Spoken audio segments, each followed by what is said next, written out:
And welcome, brothers, sisters, working class heroes. This is The Rick Smith Show. Thanks so much for being here today on the big program. Lots to get to, lots to talk about, a little information out of the Office of the Director of National Intelligence. Some declassified intelligence out today. Surprise, surprise, Vladimir Putin, the Russians, they authorized a range of Russian government organizations conducted influence operations aimed at denigrating President Biden's candidacy and the Democratic Party. Yeah, no kidding. Supporting former President Donald Trump. Rudy, the whole cabal, all in on it. And this is one of those things where you go, yeah, I know that. We knew this in 2016. What did you do to stop it? Oh, nothing. And this is why, Biden's win is so big. You had to overcome, a government that was hell-bent on allowing the Russians to do whatever they wanted. Now, some of us were more aware of it in 2020 than we were in 2016. But now to have the Director of National Intelligence come out and say, yeah, this is what happened. And you've got the FBI coming out, well, it happened. My question is, what are we going to do about it? And sadly, nothing, because the Republican Party there's still something there. And I go back to the hacking of the DNC. They hacked not just the DNC, they hacked them both. What is it that they're holding? What tidbits are out there? So, I read this story today, and I just kind of sat for a minute, and I said, why is it that this is controversial? I still have people say, well, that whole Mueller report and thing, that was just a big hoax, big witch hunt. I'm going, no, it was accurate. It was very accurate. They did a thorough investigation. And what they suggested was Congress do their job. But there were numerous moments where the campaign and Russians worked together. This isn't rehashing old history. This is what happened. And we still have people who just head in the sand, and I don't know if we get past that. This is one of those things where I go, we definitely need to have some major overhauls of how things and information and things happen in our political sphere and our voting, which is why we need H.R. 1. We need to get the money out of politics, for one. And we need to do a whole bunch of things to tap down for a foreign nation's ability to be part of our mainstream media. Again, it comes back down to money. The one thing that we are is free and open. And that's the one thing that they're going to use to rip us apart. It's amazing to me. And I sit here every day and sometimes I allow myself the guilty pleasure to fall down a rabbit hole and read some of the comments that you see on some of these right-wing sites and how we're just ripping each other to shreds. And I always think back to the railroad magnate Jay Gould's quote, I could easily pay half the working class to murder the other half. And I think, well, he'd be thrilled with Facebook because he doesn't have to pay anybody. He doesn't have to pay for it. We're literally doing that to ourselves. We're tearing ourselves to shreds. And all it took was a little social media stuff. All it took was some memes to get us to hate each other. It's really, really quite distressing. Now, the big news also for me today is Mitch McConnell came out and said, you do anything to that filibuster, we're going to go completely scorched earth. And, my mind immediately went to completely scorched earth. Isn't that what you did during the Obama years? Or do you have worse planned for this term? Because I think the Democrats learned from the Obama term that these folks aren't going to deal with them. They're not going to. I mean, look, we had an extremely popular bill go through, and it had to go through a budget reconciliation way. We couldn't get 60 votes to agree that we needed money into people's pockets and we needed to help small communities and help businesses. We couldn't figure out how to get those 60 votes because there's a Democrat in the White House right now. And this is where Democrats had better figure out how they're going to get around this cloture vote. Because in any functional democracy, you shouldn't have to have a super majority to get anything done. But you've got McConnell saying, you do anything. We're going completely scorched earth. And again, I let my mind go to this place of what exactly does that mean? How far is McConnell willing to go? And is it a good thing? To be honest, would it be a good thing? Because I've said from the beginning what I would like to see. I don't want to do away with the filibuster. I want to do away with the way it is now. I want to end the way it is now to where, we didn't get the 60 votes. Oh, okay, we're going to leave that behind and we'll go on to something else that we're not going to get 60 votes on. And when that fails, we'll go on to the next thing that we're not going to get 60 votes on. And then we'll just keep doing this. And then we have these political moral wins that we say, the House passed it. The House passed the PRO Act. Oh, that's so wonderful. The House passed it. Didn't make workers' lives any better because you didn't get 60 senators in the Senate to go, this should be something that we move forward on. And everyone on both sides, who are the voters, get angrier because nothing's getting done. Nothing gets better. And the Senate is where things go to die. I want to see a talking filibuster. So if by scorched earth, McConnell thinks that, they're going to just tie up everything in the Senate and use every rule to, to stand there and talk, that's what I want. To me, that's what democracy is about. Because I would love nothing more than to hear Mitch McConnell, to hear Ted Cruz, to hear Rick Scott, Ron Johnson, Pat Toomey. I would love to hear any of these folks go down the list and explain to their voters why they're against workers having the right to organize, why they're against having voter transparency, why they're against the idea of having early voting. I would love to hear them say, out in public, as part of their debate, why every person in this country can't get health care when they need it, even though we're already paying for it. I think that would be the best thing for our country is if you did away with the, I'm just not going to vote for it filibuster and say, no, you want a filibuster? You take your behind out there and you work for it. And someone phrased it to me the other day in a really great way. They said, what we need to do is we need to change the filibuster away from, attacking the majority and turn it onto the minority's responsibility to actually hold things up. It's a change in dynamic to where, the majority wants to move on it. If you, the minority, really want to stop it, you got to put in a little work. We used to believe as a country that you did some work, right? We used to believe that, you gotta put your elbow to the grindstone, all that stuff. I want to see senators go out there and make their case. This idea that it just dies is ridiculous. And I'll give you a perfect example. A perfect example of what I'm talking about is the minimum wage. The vast majority of people in this country, 8 out of 10 Americans, believe the minimum wage is too low. 80% of people in this country believe the minimum wage is too low, according to this survey done by Amazon and Ipsos. I put some credibility in Ipsos, not in Amazon. They say that 2/3 of the people that they polled support a $15 an hour minimum wage. So you're looking at 2/3. 2 out of every 3 people said it should be $15 an hour. 8 out of 10 say $7.25 is too low. We can't get a minimum wage through the Senate. It was part of the American Rescue Plan. Democrats made it come out.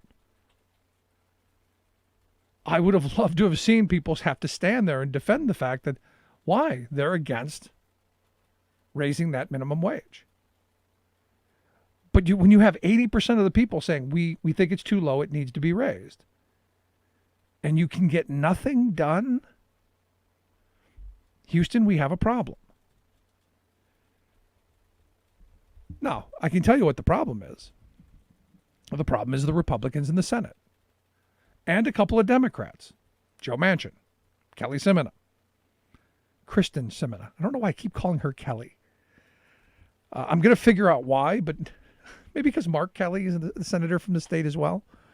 But I can tell you why. Because in the same poll that said 8 out of 10 people think it's too low, 24% of Republicans, only 24% of Republicans, people who identify as Republican voters, support raising the minimum wage. I mean, that's pretty remarkable when you stop and think about it. And they're reading the tea leaves. Their most ardent base, not in favor of it, and the people who pay them. Not we the taxpayers. No. The corporate special interests. They don't want it either. Thus, we don't get the things that we need. We don't get the things that we demand. And look, I go back to the Obama years. We demanded health care with a public option. And we got a Republican plan. We got Republican light. We got a plan that was Romney care, which was Hillary care, which was the answer to Hillary care. It was the Heritage Foundation's plan. This was a conservative plan. And the conservatives were against it. And Democrats still didn't learn the lesson that they're not going to come along. And I think Biden is figuring this out, which is why he didn't, he tried, come on, have your little shindig, bring your proposals over, let's sit down and talk about it. And then when they came with a ridiculously low offer, he sent them packing. Smart move. And now he's out on the road pitching his plan and doing it aggressively. And what I find interesting is you got publications like The Hill who are right now saying, well, there's a rift in the Democratic Party because, Barack Obama was the really popular president and Joe Biden's attacking his presidency. They're looking to start a fight. They're looking to start a fire. And look, some Democrats are dumb enough to fall for it. Now, I get it all the time whenever I criticize President Obama because he did a lot of things I didn't like. But they're looking to cause trouble. And we're in this moment where we got stuff to get done. Lots of things to get done. Like raising the minimum wage. Like doing something about corporate power. Amazon right now, under the article of their funded poll, they then had an article about how wonderful they are because they raised the minimum wage to $15 an hour. So they funded a poll that said, hey, the majority, 80% of people think it should be raised. 2/3 of people think it should be $15 an hour. And hey, look how wonderful we are. We are paying $15 an hour. See how great we are? Because they got that little unionized campaign going down in Bessemer, Alabama. They need the PR. Again, look how these companies operate. Look how the money works. And I look at the story about Amy Klobuchar, senator from Minnesota, head of the Senate Judiciary Committee, their subcommittee on competition policy. They threw out some interesting numbers that we already know. There's nothing surprising in the fact that we know that the four big airlines control 2/3 of the air traffic. That 5 insurance companies control 45% of the market. 3 pharmaceutical companies dominate our pharmaceuticals. 4 banks, almost 45% of the market they control. The big 5 book publishers, 80% of the books in the U.S. market they control. You got Google controls 90% of all searches. You got 4 companies that control 80% of meat packing in this country. 4 breweries control 76% of the U.S. beer market. When they talk about competition, I don't know what they're talking about. We've allowed monopolies to spring up again. We've allowed these giant conglomerates to spring up again. And then they talk about competition. Will we break this up? There's talk. Evidently, Amy Klobuchar has a plan, has some legislation that they're going to possibly move on, again, to die in the Senate. to overhaul antitrust laws, because we can't keep having these giant conglomerates. We can't keep having these massive corporations with the outweighed power that an Amazon has.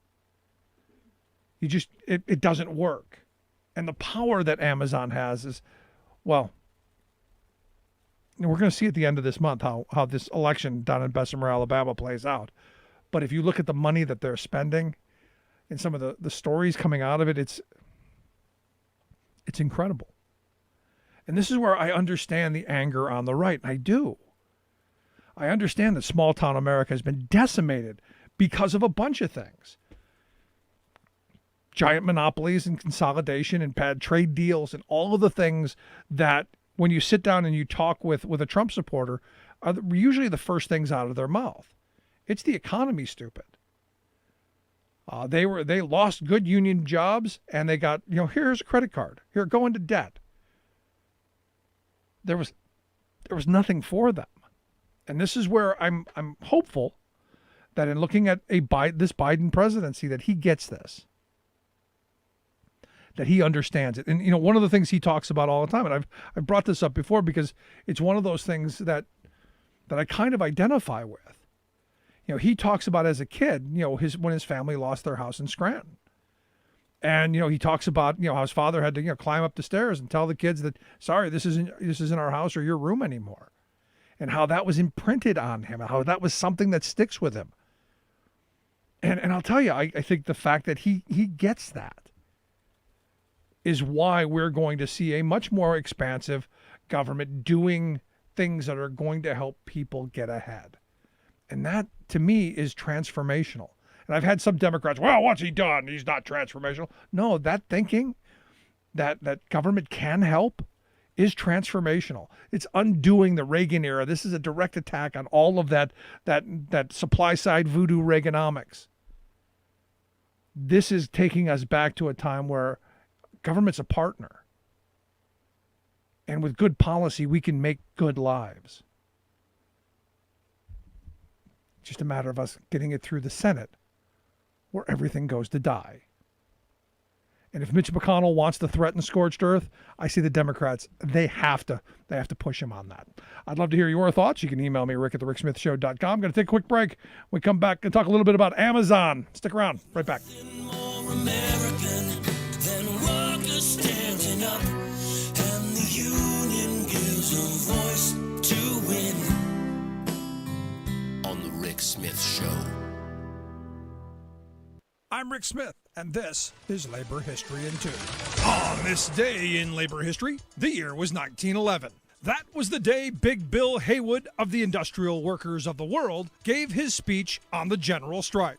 He presented it in New York City at a fundraiser for the Bucafori Defense Fund. Vincent Bucafori was a shop representative for his union. He faced repeated harassment and discharge by his foreman for executing his union duties. Finally, as witnesses described, the foreman fired Bucafori and punched him, drawing blood. Then he came at Bucafori with a heavy object. Bucafori shot and killed him in self-defense. He was charged with manslaughter, convicted, and sentenced to 10 years at Sing Sing prison. The IWW raised money for his defense and fought for his acquittal and release. Haywood arrived at the fundraiser to deliver the keynote speech titled The General Strike. In it, he reviewed the rich history of workers' actions since the days of the Paris Commune in 1871. He also raged against electoral reform. He stated, quote, "The broadest interpretation of political power comes through the industrial organization. It gives the vote to women. It re-enfranchises the black man and places the ballot in the hands of every boy and girl employed in a shop.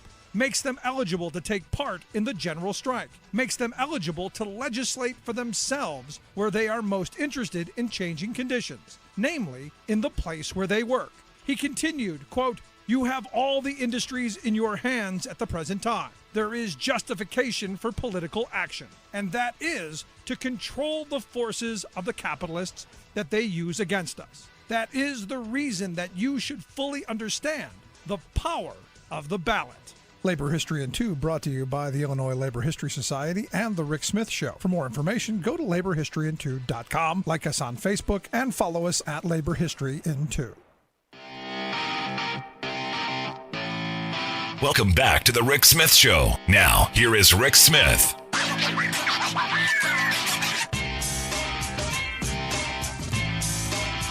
So, I look at this story down in Bessemer, Alabama, and it's one of those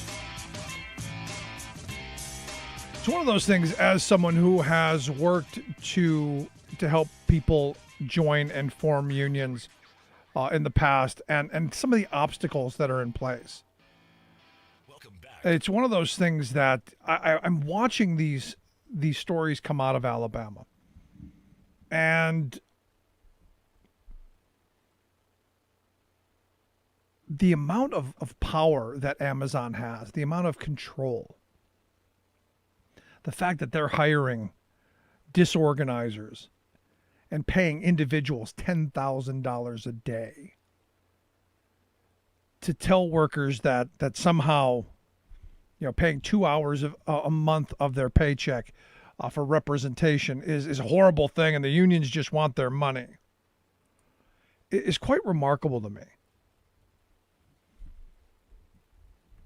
And I've spent a lot of time here recently, especially recently, because it's my view that Pennsylvania is on the target list to be the next right-to-work state.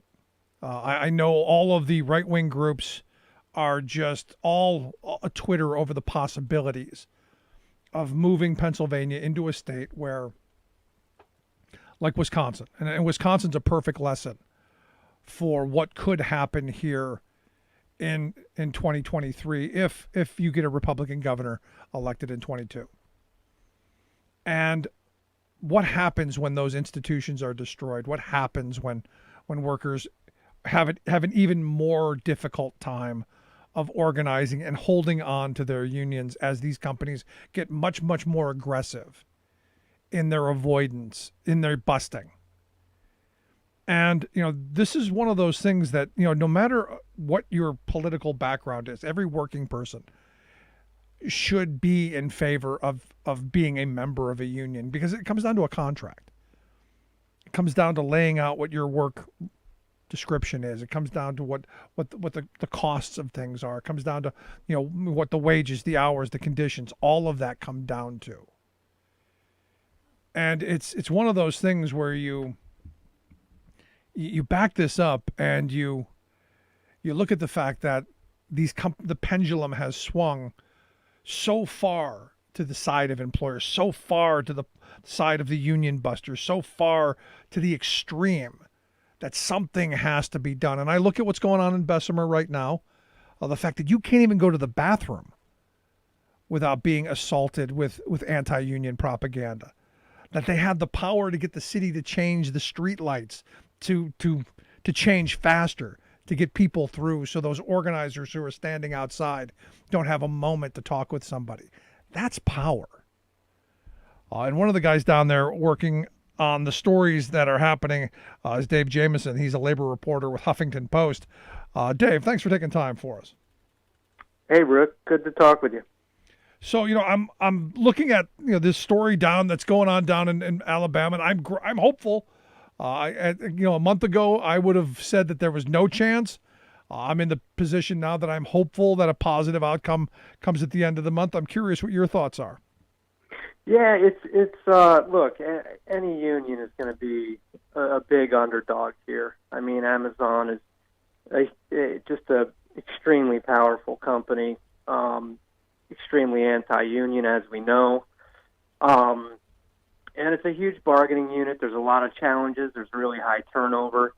There's lots of reasons that this is really daunting for the union. I will say, though, after spending a few days down there, I saw a lot of energy. They're running full throttle. There's 2 weeks left in this thing. Like you, I thought, on paper, this is a tough one to pull off, but having seen what they're doing, I think I'm going to be a little less surprised if they do happen to pull it out. No, and I'm excited, and I'm hoping that they do. But here's one of the more bizarre things that I've had someone tell me is that, well, the union just wants to force the people of Alabama to pay dues, and at this moment, Alabama is a right-to-work state now. You can't force them to join the union, which is one of the weirder arguments that I've seen come out of this.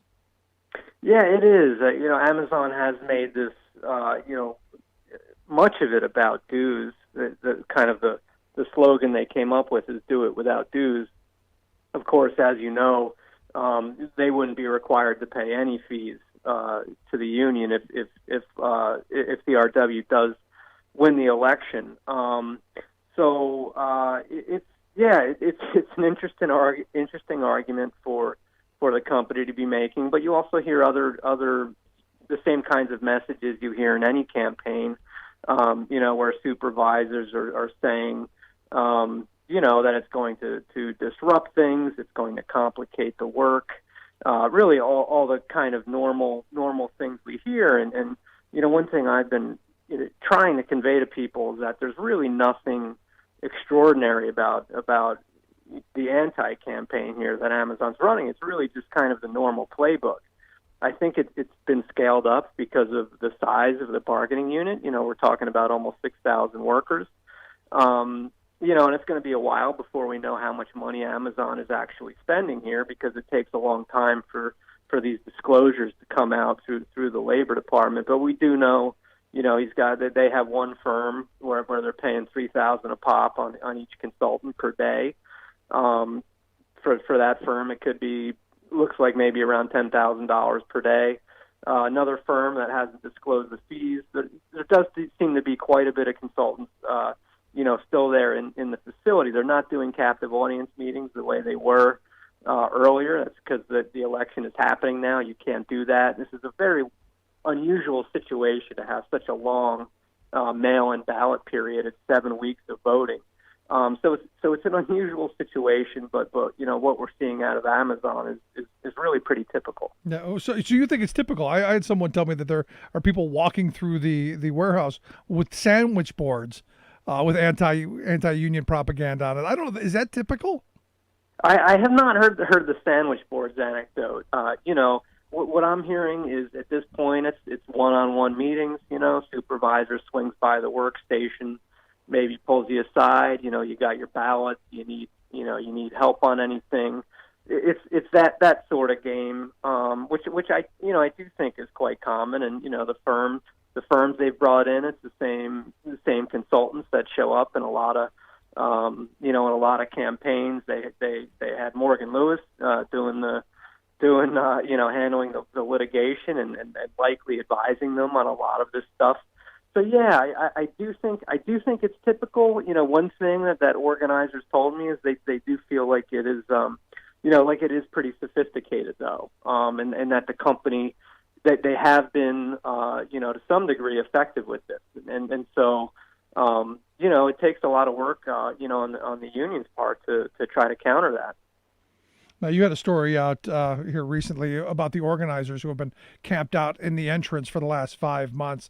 I looked at that and go, wow, that, having done some of that myself in the past, I know the dedication it takes, but for 5 full months, that's dedication. Yeah, it is. It's interesting. This is kind of a common feature in sort of industrial campaigns where, you're trying to do this face-to-face contact with workers and you can't get into the facility, obviously. You don't have a legal right to be in there.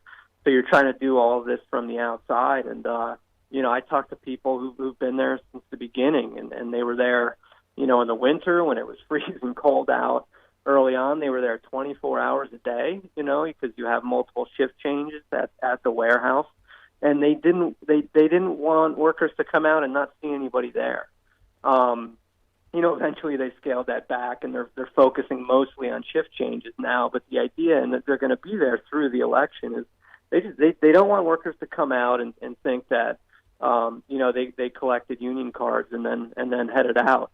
So it's to show dedication, to show that they're going to be in there for the long haul, and I think that's the message they're trying to convey to people. Now you've been reporting on this stuff a long time.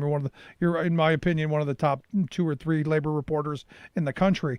In looking at this, why was Bessemer chosen as the place to go after Amazon? Weren't there better targets, you think? Well, I appreciate the compliment, Rick. It is. I'm working on a piece now that kind of tries to unpack some of this. For one, I don't think it was chosen. I mean, I think I think it really kind of came to the union here. This is what we call a hot shop. This warehouse had not been open very long, really just a few months.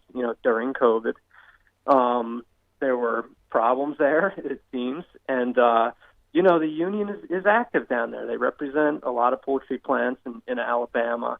I know there are workers in this plant who had worked, several dozen who'd been at a plastics manufacturer nearby, where they had been represented by the RW, and then they were working at Amazon. And people tend to forget it. It seems weird from the outside that this would be happening in Alabama, that we would see kind of the first really big, viable effort at unionizing an Amazon facility wall to wall, that we'd see it happening in the Deep South.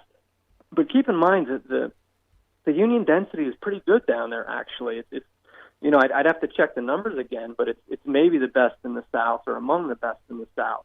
When you look at Alabama, it's often, comparable to states more in the Midwest or Northeast. And there's a long history of textile and manufacturing unions, in and around Bessemer. So, I keep hearing again and again is in talking to some of the worker leaders who are trying to lead the charge on the union campaign, a bunch of them were in union shops elsewhere, UAW, steel workers, stuff like that.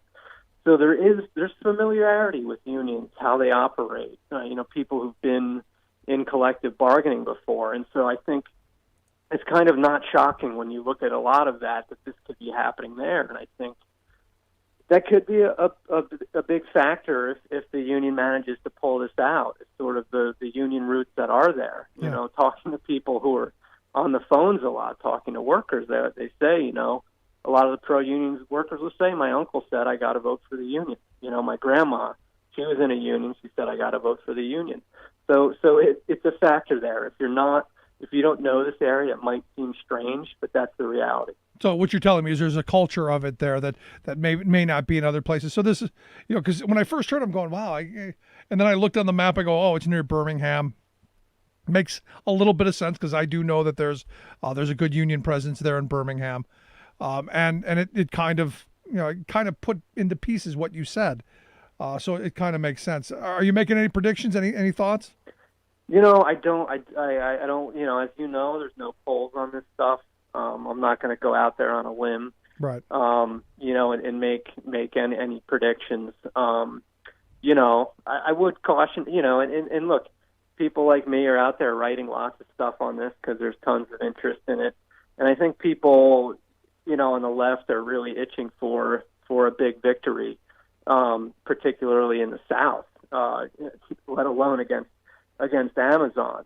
What I try to remind people is how quickly this came together, and sometimes it takes a few cracks at the apple here. You look at something like when the USCW unionized, Smithfield in Tar Heel, North Carolina. That's a campaign that's been on some people's minds.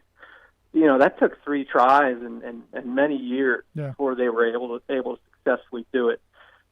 Maybe the union will pull it out here. Maybe they won't. And if they don't, maybe they're building something longer term there. And we also know, we're also already seeing that there's a lot of interest coming from other Amazon warehouses too.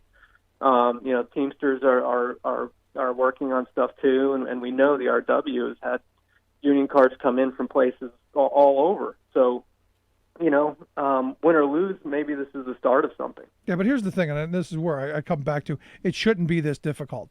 People shouldn't have to go through these extreme measures and this kind of constant harassment. Just if they do have the right to organize, if they do have the right to collective bargaining, it shouldn't be this difficult. It is interesting to see the level of attention that this has brought onto the process, especially when you it coincides with a lot of excitement on the left over the possibility of the PRO Act passing, and people just becoming more aware of really how this playing field works, the access to employees that employers have and that unions do not have, and it's really an uphill battle, especially when you look at a union taking on a an employer of Amazon size and a union of this size. One thing that struck me that I really, kind of came to grasp while I was down there is just the struggle that turnover presents. Amazon, these are high turnover facilities, and a lot of us, knew that, well before, and the challenges that poses to organizing. But I mean, this union, a lot of the cards that they got signed back in the fall, plenty of those workers wouldn't even be around now to vote in the election.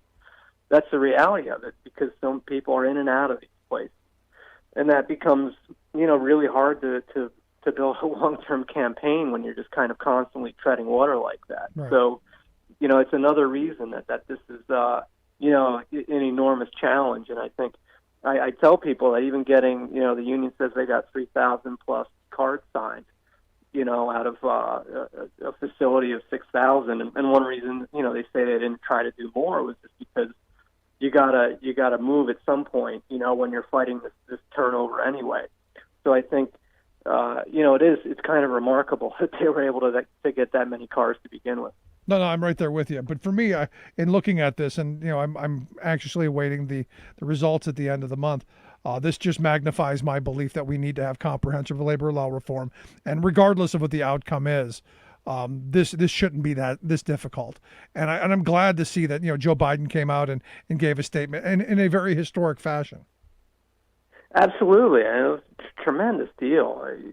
When you look at really not just recent Democratic presidents, but going back through the decades, it's pretty unprecedented to see him. And of course, he didn't name Amazon, and I think they had their reasons for him not doing that. But I think his message came across quite clear that he was talking about what was going on in Alabama, and that he thought employers need to stop doing this stuff. They need to stop the captive audience meetings. They should not meddle in this, and that the decision should be left to the workers. So I think coming from the Oval Office, it was a really, really powerful message. Yeah, but for me, I come back to the fact that they're not going to stop doing it because they can, which is why we need to make sure that they can't. It's just my view. But Dave, I appreciate the time, the work you do, outstanding reporting. I love the stuff you do. If you want to check out Dave's work, we'll make sure we get links out on social media. His most recent piece, The Battle to Unionize Amazon's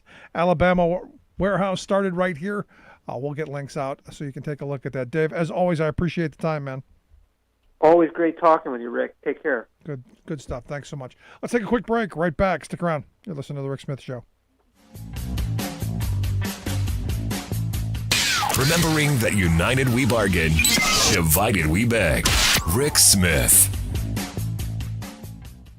I'm Rick Smith, and this is Labor History in 2. Too long have others spoken for us. Those were the words published on this day in labor history. The year was 1827. This was the message of the co-editors of the Freeman's Journal, the first black newspaper in the United States. Slavery had been outlawed in New York that same year. A group of prominent free African Americans from the Northeast gathered in New York to discuss forming a newspaper. As a result, two young black New Yorkers, John Brown Russwurm and Samuel Cornish, founded the Freeman's Journal. It gave a voice to the 300,000 African Americans living in the North. Black people had been almost entirely left out of the mainstream press or were treated with racism. This new paper focused on black perspectives. It reached 11 states. Its pages covered news and events and took a stand against slavery and lynching. While the paper only lasted a few years, it had done something bigger. It launched the idea of a black press. More black-owned newspapers followed.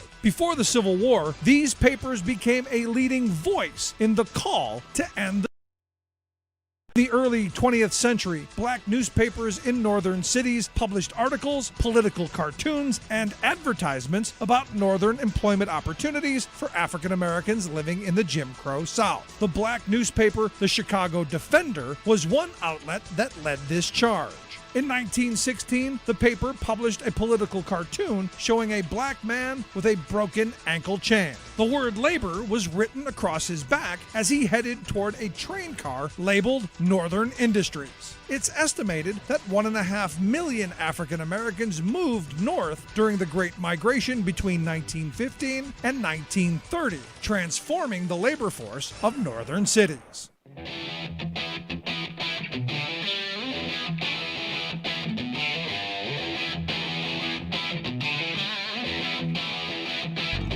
Welcome back to the Rick Smith Show. Now, here is Rick Smith.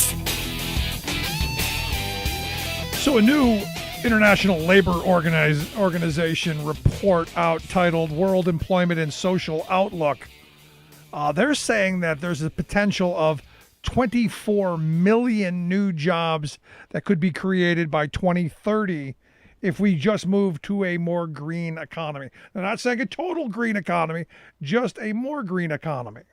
If we started doing, things like solar panels and windmills and all of those things, 24 million jobs across the globe. And who wants them, I guess? Right now, what's going on is China's going after them full tilt. We've got to have the policies that are going to do that too. And here to share some thoughts on, is this where we're going to go? I've asked our good friend Scott Paul to come back and share some thoughts with us. Scott is the president of the Alliance for American Manufacturing, AmericanManufacturing.org, their website. Scott, thanks for taking time for us. Hey, Rick, it's great to be with you. So I'm looking at this report and I'm going 24 million jobs, good, clean manufacturing jobs that we could put people back to work tomorrow doing if we just had the right investments. Yeah, look, I think that those numbers are quite valid. I do think, and this is with a big stipulation, that you have to get the policy right to make this work. And if it's about the big multinational corporations that are writing the rules, you're just going to shift problems from the extractive sector to the clean energy sector. And so getting this right, I think, is very important. There are a couple of elements to that. You've heard the phrase just transitions, and I think that is important. And so folks who have been working in extractive or fossil fuel industries, like coal mining, oil and gas, work out on the rigs, the demand eventually will be unwinding for that with this transition. And the point is, I'm confident that folks can find other jobs, but the types of jobs, how well they pay, the kind of benefits they have, whether they have a voice at work, that's all very important. And so just telling an oil rig worker that you're going to be moving from a $90,000 union job into like a $35,000 solar panel installation job without benefits or a union is a hard ask to make, is not a fair ask to make. And so there has to be a mechanism for that just transition.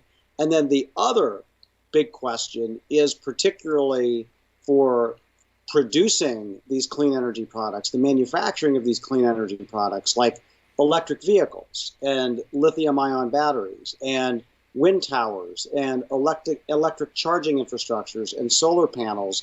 It's like, where is all of that manufacturing going to be done? Right now, 70% of the world's lithium-ion batteries come from China. We make very few of them. Same with solar panels.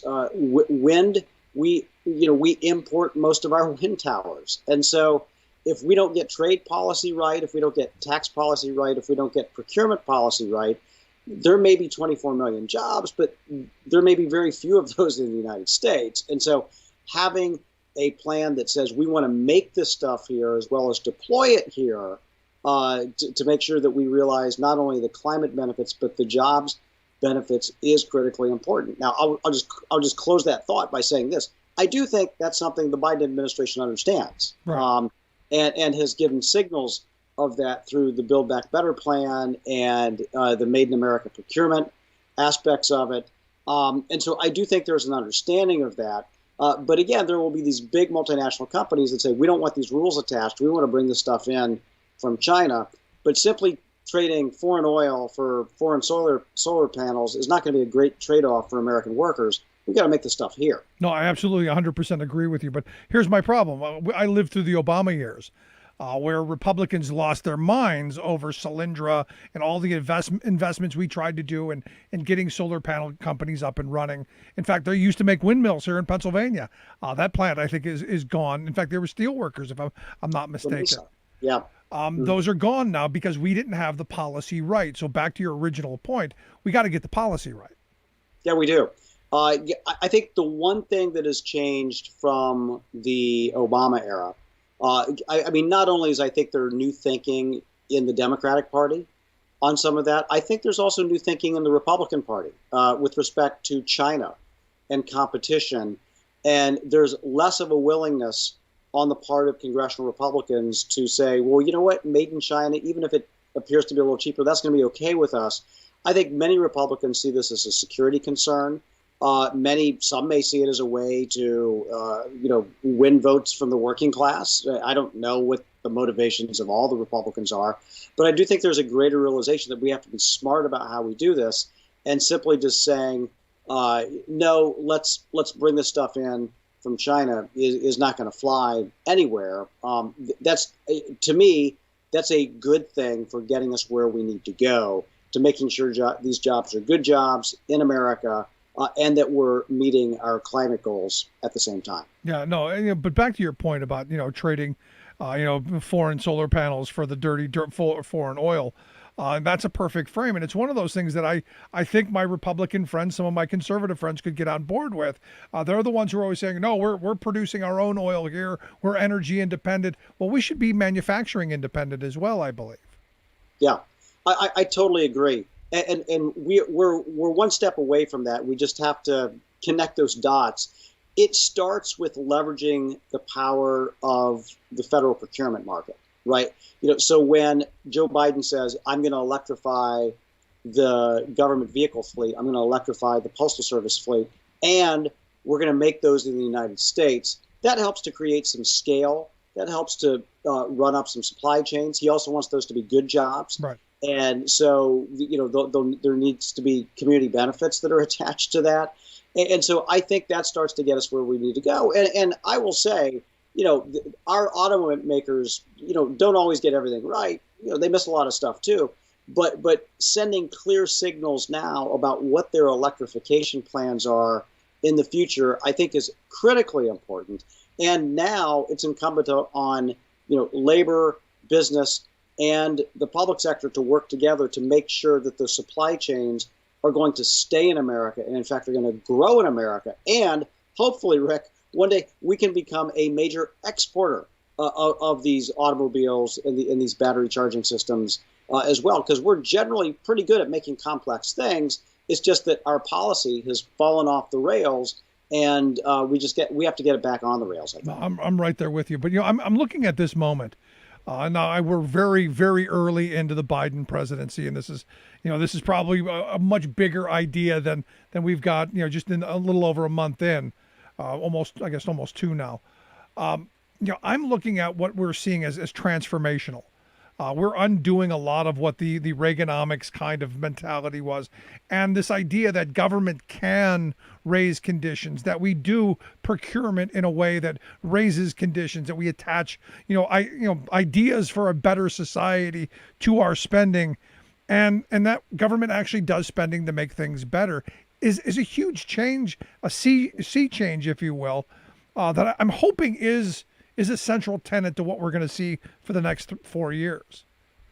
Yeah, I completely agree. I remember relatively early in the pandemic, and I know you tuned into it. We did a digital conference on industrial policy, and we had Sherrod Brown and Tammy Baldwin. We had a couple of Republicans, including Marco Rubio, and they sounded the same on a lot of these issues. You wouldn't have found that 5 years ago. Wouldn't have found that 10 years ago. The industrial policy idea was around for a little bit of the time in the 1980s with semiconductors in Japan. It's reemerged. I think it's improved. In fact, just before I came on the show, I noticed the Council on Foreign Relations did a piece on the reemergence of industrial policy. And you have been talking about this for a long time. This is why we were created in 2007. And to see this debate be taken seriously and in many ways become the policy of not only the administration, but perhaps the Congress as well, is, I think, a very important step forward. And I want to add one layer to that, which is that we're coming off a pandemic where we shed well over 1 million manufacturing jobs.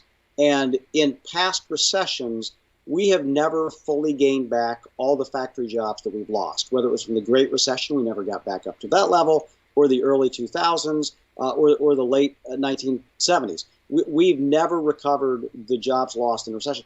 I think this could be the first time that we do that for a very long time, precisely because if we have the massive new investment, if we have the right policies, we can actually build better manufacturing jobs and make it a more sustainable sector on into the future. But it is going to take a boost, and it's going to take that manufacturing strategy, that industrial policy that puts workers at the center of us to I think, get us there. Yeah, and also a massive infrastructure build, because we've allowed things to crumble for so long. Now, I understand the House Ways and Means Committee has a Members' Day hearing on infrastructure coming up here at the end of March the 23rd.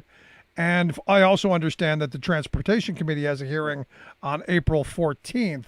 So it looks like we're moving, at least in the right direction. It sure does. That to me is a clear signal that infrastructure is going to be up in the House of Representatives in the spring, and my hope is that it will be a robust package, trillions of dollars, that it will be made in America. That's certainly the framework that Biden wants to see. I think that's an overwhelmingly popular framework. And I think that Secretary Buttigieg is a great salesperson for this as well. So I think the pieces are in place to get this done. I continue to believe that the best way to do all of this is to borrow the money, because it's still very inexpensive to do so. And these are capital investments. I mean, these things return money to the federal government over a long period of time when they're put into operation. Because of the efficiency they create and the jobs that they support as well. And so I hope it doesn't get bogged down in a funding conversation again. Well, should this be a gas tax or a corporate tax increase? I think we can do almost all of this through borrowing. And if we do need to elevate taxes on the highest earners or on multinational companies that are shipping jobs overseas, I think something like that can pass the House. We also have to get it through the Senate and figure out a way to do that. But the borrowing or the way to pay for this should be the least of the concern. The bigger concern should be, what are we spending this on? How much are we spending? And making sure that it's made in America. No, you're absolutely right. But, for those people who are concerned about the spending, and I've spent an entire, several days listening to conservatives and Republicans tell me that, we're just wasting all this money on the rescue package, and infrastructure is going to be a hole, throwing money down a hole, because, we're so deep in debt. And the argument is that, we can't keep borrowing this. And especially, it's been brought up a number of times, we can't keep borrowing money if we're going to be moving to electric vehicles, because all of our roads are funded by gas taxes. We're going to have to figure out how to deal with no gas being spent and how that we're going to keep borrowing. So I guess the question that I have is there a limit to the amount that we should be borrowing? And is there a place where we go, we have to pay for this? Yeah. I mean, maybe eventually, but I don't think there's I don't think there's an inflationary danger.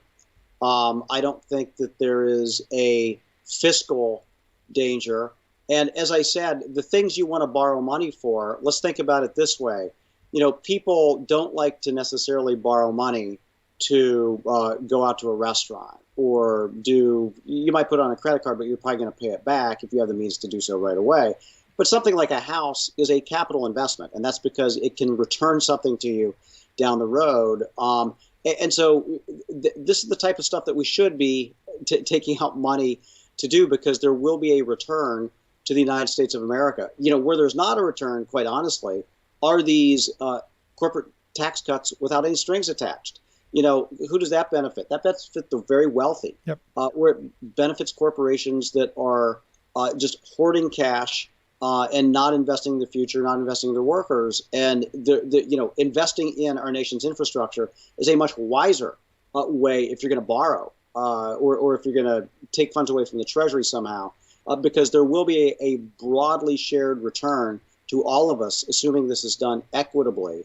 And that we're talking about not only roads and bridges, but also transit, water systems that are in disrepair, broadband, school, the energy grid, the whole, everything.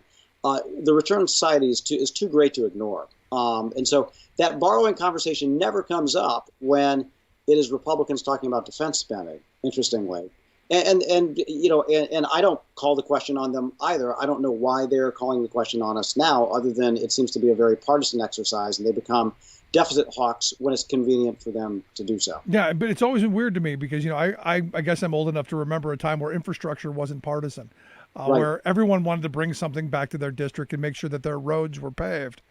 It's just weird to me. And I go back, anytime I talk about borrowing money, I think back to, a high school economics course I took, back all those years ago, where the teacher said, look, there's good borrowing and there's bad borrowing.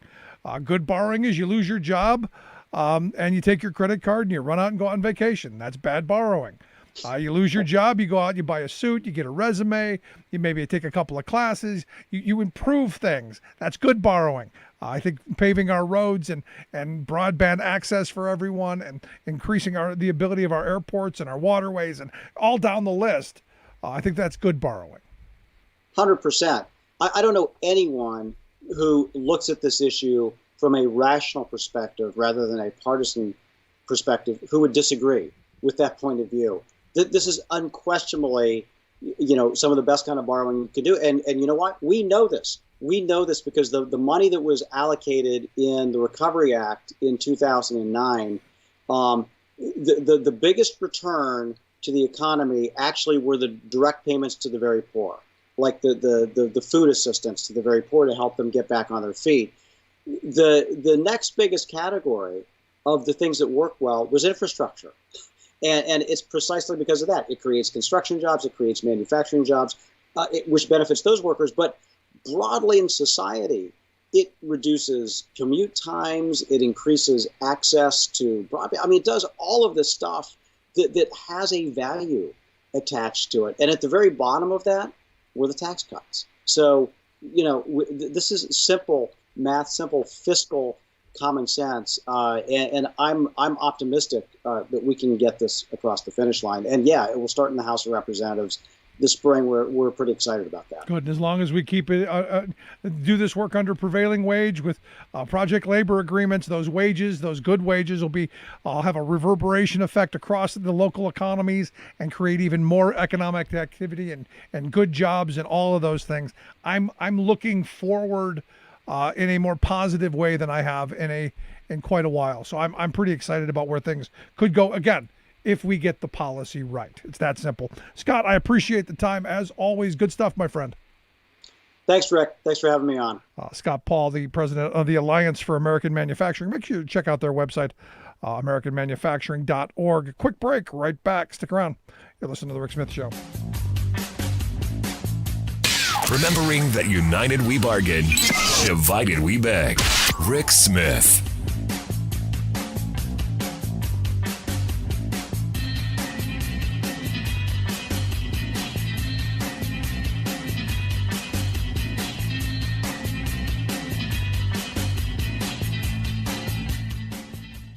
I'm Rick Smith, and this is Labor History in 2. Albert Shanker was fed up.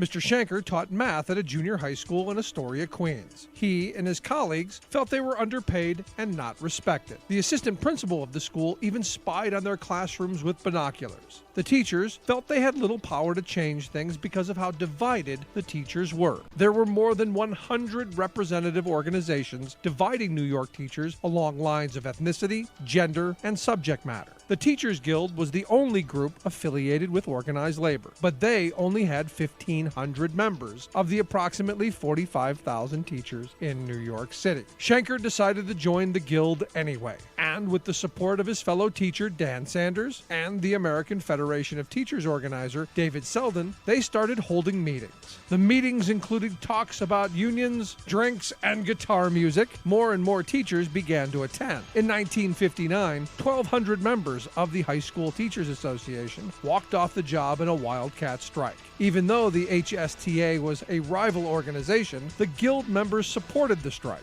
When the high school teachers won a wage increase, momentum began to build. And on this day in labor history, the year was 1960. The two groups merged to form the United Federation of Teachers Local 2 of the AFT. The new union still only represented a fraction of the New York City teachers, yet they decided to test their power and hold a one-day strike. Less than 6,000 teachers participated, but the new union had proven its willingness to act. In December of 1961, UFT became the bargaining union for all New York teachers. And out of these first steps, the UFT today represents nearly 200,000 teachers and is a powerful force for labor rights in New York. Labor History in 2 brought to you by the Illinois Labor History Society and The Rick Smith Show. When corporate executives are absurdly hypocritical, yet so obtuse that they don't even realize it, is it still hypocrisy, or are they just dim-witted? Consider histrionics emanating from corporate bunkers over rising public approval for the idea that nature might be given legal rights that are enforceable in courts. The Rights of Nature movement argues that if, say, a mining conglomerate decapitates a mountain, that injured citizen of our natural world ought to have its day in court. Outrageous, shriek the honchos of corporate America. The courts are for people, not for pieces of property. Hello, hypocrisy. After all, a corporation is not a person. It has no brain, no pulse, no soul, no life. It's not even a real piece of property, just an inert document printed by a state. Yet, the owners of that piece of paper claim that it magically bestows personhood on their syndicate, giving it the legal and political rights of real people. Yet these paper people now cry that Earth's actual living creatures can't have any legal rights because they're just property. Excuse me, but a single drop of water has more life in it than all the corporations in the world. Also, let's note that the long evolution of law even had to be enlightened to recognize that such property as slaves were human beings with fundamental rights. The body of legal and moral rights has grown, and it enhances our own humanity to recognize that we and nature are one. Crass corporate exploitation, on the other hand, diminishes all living things, threatening life itself. This is Jim Hightower saying, those who mock the idea of legal standing for marshes, grasslands, forest networks, and other wildlife might consider taking a moment by a quiet stream in the woods to ponder the question, does nature need us, or do we need her? Grab a libation and join the conversation. It's the Lowdown Happy Hour at Hightower's Chat and Chew Cafe. Details and schedule at hightowerlowdown.org. Welcome back to the Rick Smith Show. Now, here is Rick Smith. So we hear it all the time that you just got to pull yourself up by the bootstraps. You work hard, play by the rules, you'll get ahead. It's just, you didn't work hard enough if you didn't. And this idea that we've been ingrained in our minds, and I'm guilty of it as well. This idea that, you just got to work harder. You just got to keep your nose to the grindstone and keep pushing. Although I'll tell you, I've learned recently there's something seriously wrong with the American dream that I grew up believing was possible, especially when you look at something that's going on like down in Bessemer, Alabama. This idea that you've got people who are trying to do better, it just ain't happening. But I have a new book, What We Mean by the American Dream, Stories We Tell About Meritocracy. This is a fantastic book I hope folks will take a look at. And I've got the author here with us, Doron Taussig, as a visiting assistant professor at Ursinus College, also the author of the great book, which we'll get links out for so people can take a look at. Doron, thanks for taking time for us. Thank you so much for having me, Rick. So there are tons of things that we tell ourselves about what the American dream is and how to achieve that. I'm curious, why did you take this topic on to write this book? It's just everywhere. Everywhere you look, any sector you look at in American society, people are. I don't think it's just people telling you if you pull yourself up by your bootstraps. I think it's people arguing about how true that is. People are constantly talking about this. I think, trying to figure out when it's true, where it's true, who has achieved things, who deserves what they have. I think it's a real, serious American preoccupation. And I think people don't actually that frequently just ask people, how did you get where you are, and do you feel like you deserve it? It's an excellent question. And I on this program, I talk about how I got where I am all the time. I grew up in a housing project on the west side of Cleveland. I now live in a neighborhood with doctors and lawyers. I give that credit because, one, I do work really hard, but two, and more importantly, I'm a white guy, and I was a member of a labor union for 33 years. All the work that I did was compensated at a reasonable rate. I was fortunate and didn't have any really horrible things that happened to me, but I've been very lucky. I know I worked hard, but I didn't pull myself up by my bootstraps by whittling them. I was fortunate and had some help. People gave me my first car. People pointed me in the right direction and mentored me. There's a lot to this that I know the simple answer is I did it myself because I'm wonderful. Yeah, an interesting thing I noticed when this book is based on interviews I did with people about this question, people from a lot of different walks of life.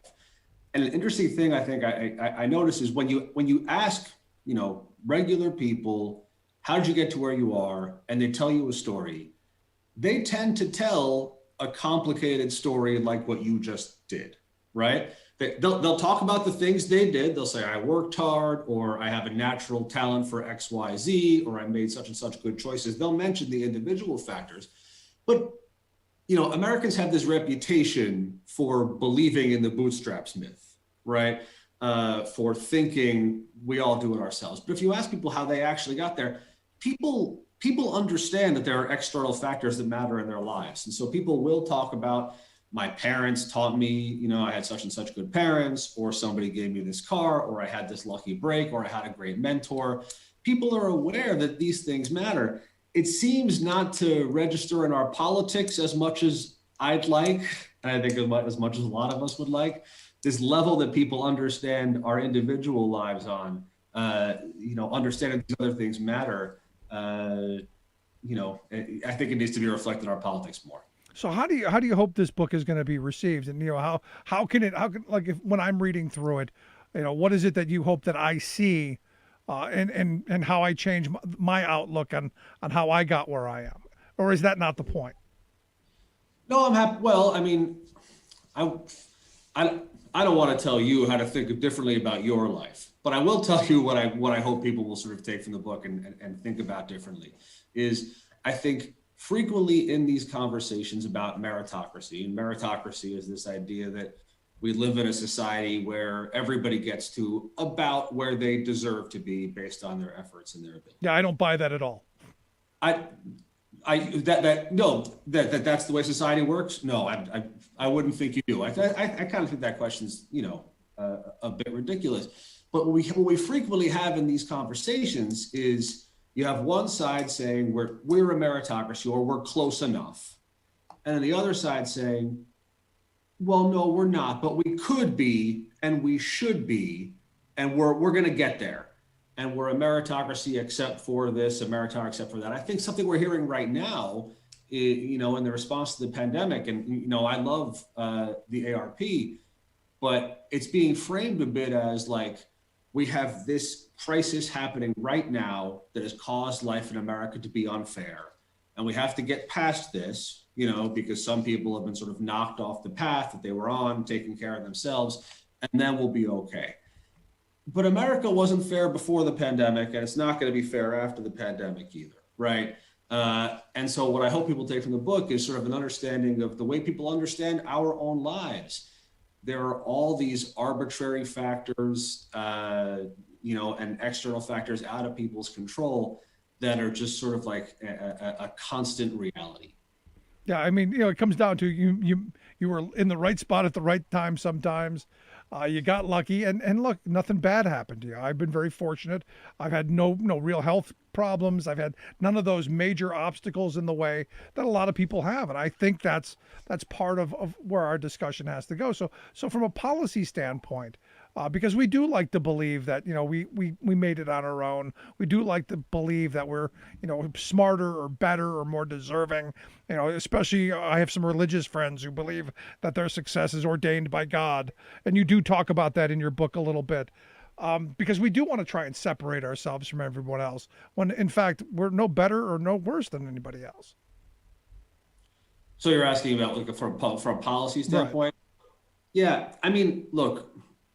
I'm not, there's like 1.5 pages of policy in the book, but what I think that the policy direction that I suggest from what's in this book is a little less focus on leveling I shouldn't say less focus. Leveling the playing field is really important.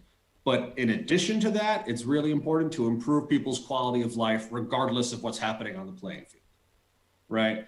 So because the playing field is never going to be perfectly level, because even if, and it would be great if we could deal with like all of these various, structural inequities, but there's still going to be health issues. There's still going to be lucky breaks. There's still going to be right place, right time. And if the punishment for ending up on the wrong side of those is as dramatic as it is in America today, I don't think that's a healthy society. No, I'm right there with you. But we've become a society of this winner take all. And I look at someone like Jeff Bezos, who right now is one of the probably the wealthiest man in the world. And the company that he runs, or I guess he's kind of stepping away from, but that company that he created is now fighting to deny people, the basic right to organize and to get better wages, hours, and conditions. If you haven't figured it out, I'm a union guy, and I think every worker should be in a union, and it should be a whole hell of a lot easier to join and form unions and get a contract than what's going on down in Bessemer, Alabama. But you have, people who believe that, Jeff Bezos deserves everything he has, and those workers don't. And for me, that's the rub in all of this. Why do you think they believe that? I think because they hope that they're someday going to be that. I know a lot of embarrassed millionaires who haven't gotten there yet, but they're still playing that lottery. Yeah, I mean, from my perspective, it's hard to get my head around the idea that, because when you ask people, what does it really mean to earn something? What does it mean to deserve something? They'll usually boil it down to, it's hard work. It's, which is like spending your time on something and making some effort, sort of absorbing some discomfort. And they'll treat morality as part of it, a condition, like you can't, if you're doing immoral things, even if you're working hard, then you don't deserve a reward, right? And it's very hard to do the math and try to figure out how somebody could work so much harder than everybody else to be worth what $87 billion, whatever Jeff Bezos is worth. There's not enough hours in the week, right? So yeah, it is hard to get around to get your head around that. One of my favorite sayings, I guess a couple of years had mentioned it. He said, behind every billionaire is a great crime, and go back to your morality point, because all of these rich people on some level. They got there because they cut a corner, they cheated a system, they bought politicians, and when you look at the real stories of it, it's kind of frustrating because it does fly in the face of this meritocracy, that they were just smarter, that they just worked harder.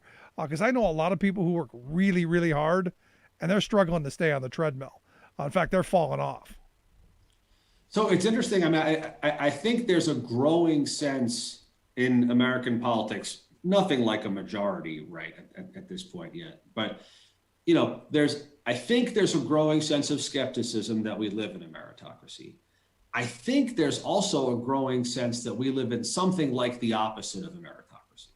I think there are more and more people who think that the people who succeed in the United States to the greatest degree are maybe the worst people, or at least they're doing something wrong. It's sort of like it's inverse. Success is inversely related to merit for a lot of people, and I think that's that's a byproduct of like the degree of inequality that we see in society. People are. So let me ask you the other side of this, because on one hand, I grew up in an era where I was raised to believe you work hard, you play by the rules, you get ahead. I can tell you that that's probably completely broken, but I don't want my children to grow up to believe that the game's rigged and I don't have to do anything, because no matter what I do, it's not going to matter. I see that as the worst option, and worse than believing and wrongly believing that if you worked hard and played by the rules, you'd get ahead, because in some cases you will get ahead. I'm curious, where do you fall on that? No, that's a great question, and I think it's a really sort of like. It's a really difficult question about like, well, if it's not meritocracy, what is it? What I favor is sort of like a much softer meritocracy that acknowledges its inevitable shortcomings, right? That acknowledges that no matter what we do, life is never going to be fair because life isn't fair. I think that for teaching your kids, I have kids, and I wrestle with these kinds of things. I think it's trying is always a better plan than not trying. Your individual contributions do matter for sure, right? But you have less control over the ultimate outcome than we're sometimes led to believe. Right, because in your book you talk about the two brothers who basically had the same upbringing, had the same parents, lived in the same house, both went to college, both got scholarships. One got a computer science degree or a computer programming degree. The other one got a communications degree.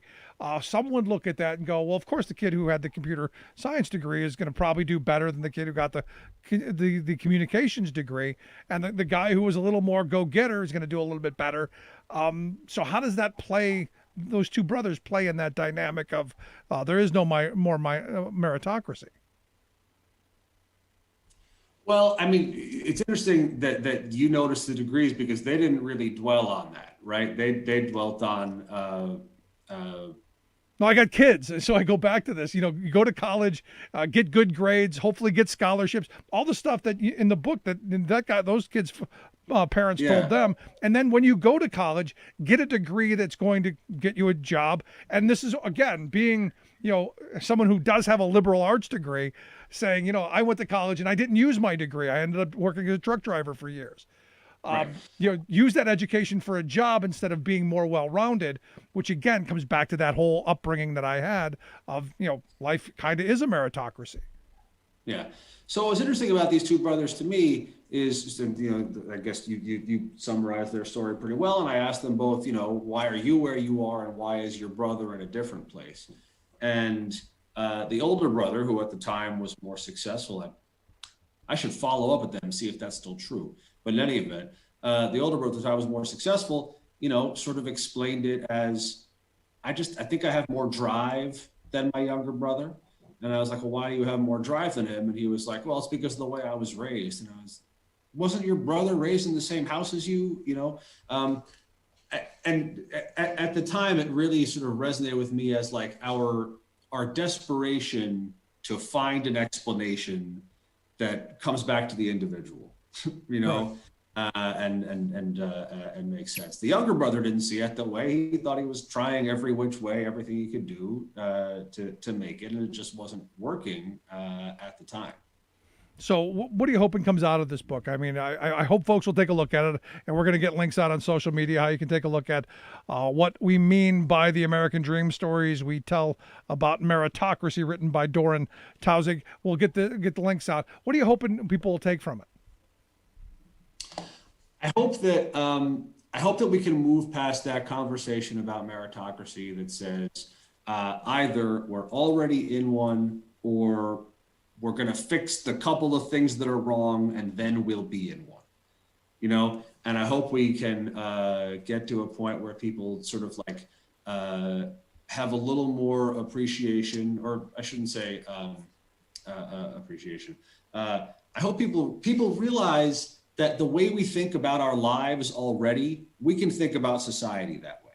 When we look at our individual lives, we understand them with the level of nuance and complication and external factors that we're talking about here, that we see in the differences between these brothers, and we see in your story of how you got to where you are, Rick, right? And I think that when I want people to see that most Americans already see that, and that maybe we can pursue a policy that reflects that. Right.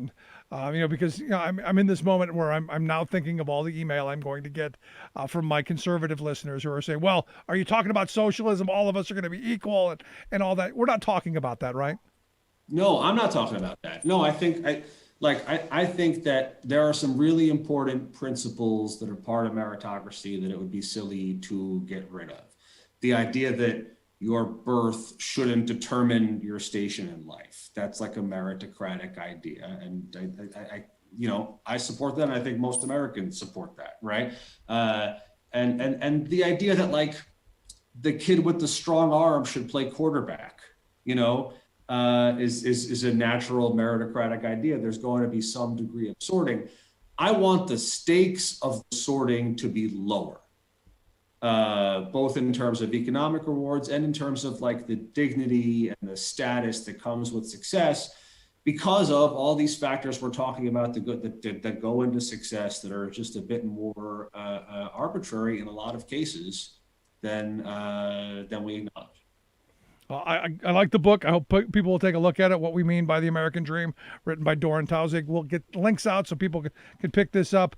Doron, I appreciate you taking some time for us. Thanks so much. Hey, thanks so much, Rick. Take care. Good talking with you. Let's take a quick break. Right back. Stick around. You're listening to The Rick Smith Show. We're working people. And we talk.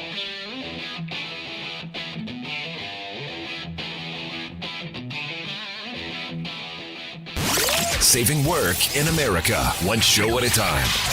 The Rick Smith Show.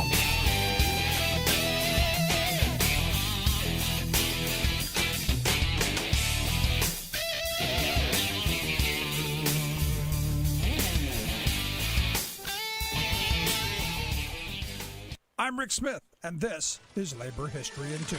On this day in labor history, the year was 1911. That was the day Big Bill Haywood of the Industrial Workers of the World gave his speech on the general strike.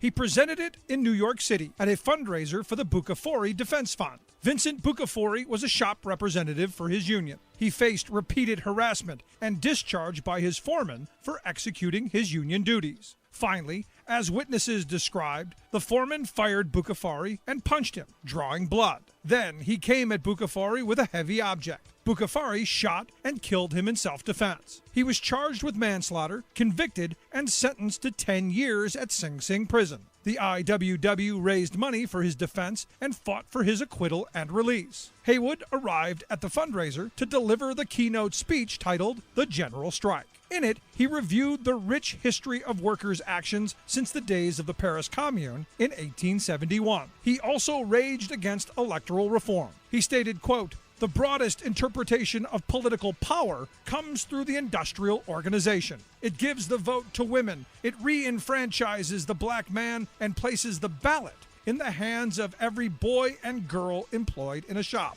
Makes them eligible to take part in the general strike. Makes them eligible to legislate for themselves where they are most interested in changing conditions, namely in the place where they work."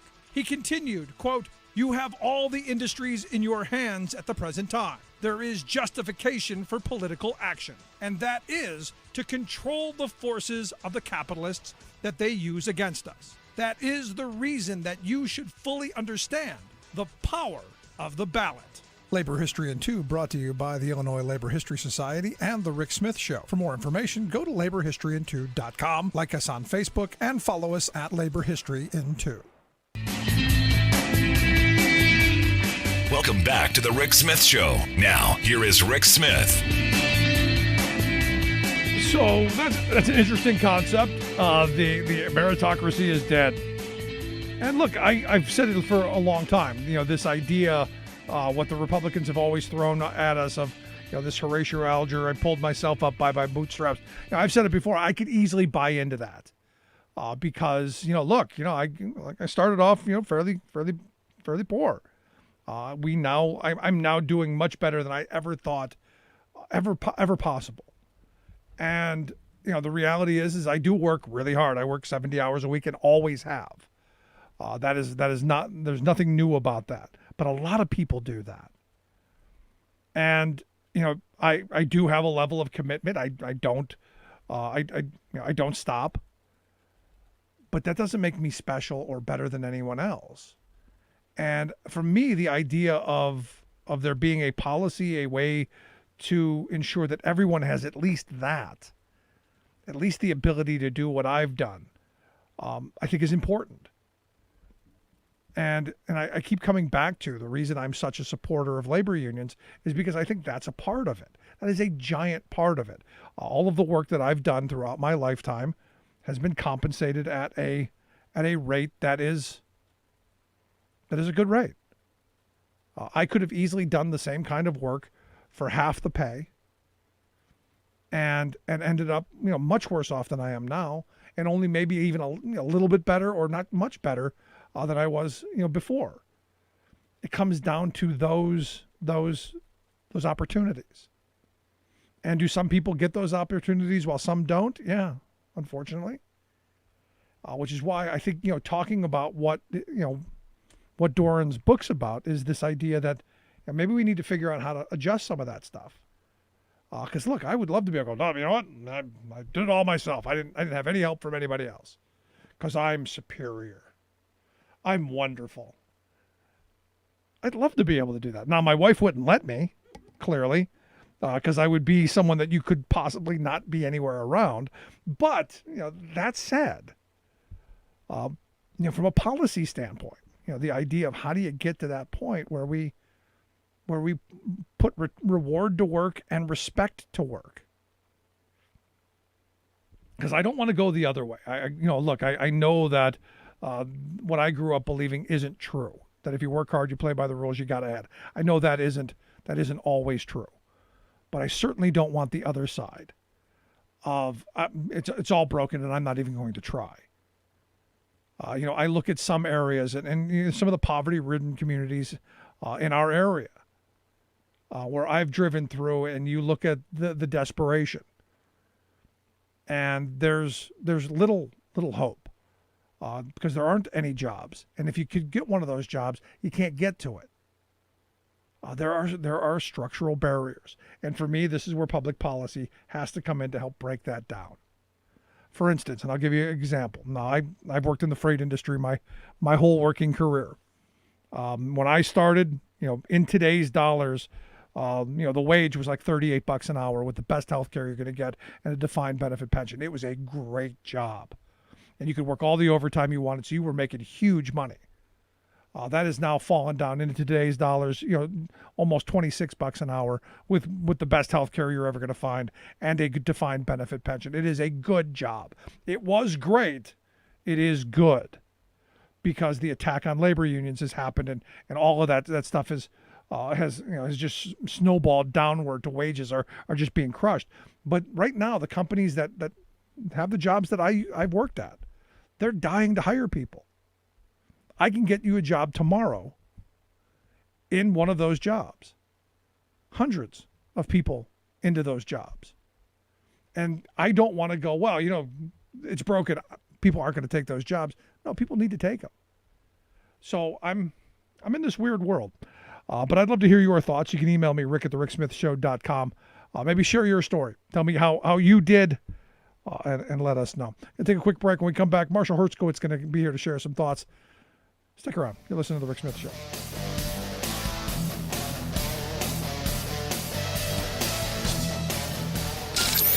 Waving the flag of freedom for people, not corporations. Rick Smith.